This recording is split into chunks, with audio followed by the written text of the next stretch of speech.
ইন্ডিয়াতে ফিরে আসার পর, শ্বশুরবাড়িতে আসার পর প্রথম দিনই উঠেই সকাল সকাল দেখছি দিদা এখানে বসে পড়েছে সুপুরি ছাড়াতে।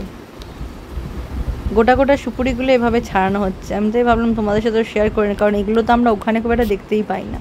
আর তারপরে আজকে স্পেশাল মেনু হচ্ছিল বিরিয়ানি, চিকেন বিরিয়ানি, তার সাথে চিকেন চাপ। মাটন বিরিয়ানির প্ল্যান ছিল, কিন্তু অনেকেই মাটনটা খায় না খুব একটা। এই যে আমার শ্বশুরমশাই এখানে একটু হেল্প করছে। মেন তো শেফই সব কিছুই করে, আমরা সবাই হেল্পার এখানে।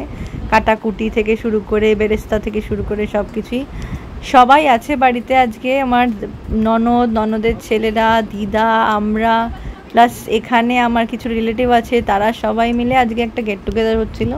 তাই কি হবে, কলকাতা স্পেশাল বিরিয়ানিটাই হচ্ছে।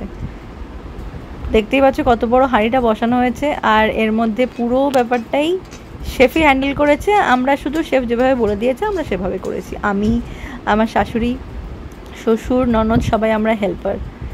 দমে বসানো ছিল অনেকক্ষণ, দমটা খুলে এবার চেক করা হচ্ছে যে কীরকম কী স্টেটাস। যা সুন্দর গন্ধ বেরিয়েছিল না, দারুণ হয়েছিল বিরিয়ানিটা খেতে। কলকাতার স্পেশাল বিরিয়ানি, বাঙালিদের স্পেশাল বিরিয়ানি বলছে, তার মধ্যে আলু তো থাকবে। এর মধ্যে আলুও আছে, আন্ডাও আছে, চিকেনও আছে।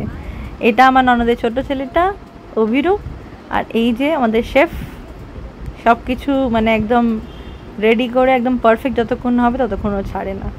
ভিডিওটা কেমন লাগলো অবশ্যই কমেন্ট করে জানিও। দেখা হবে নেক্সট ভিডিওতে, বাই।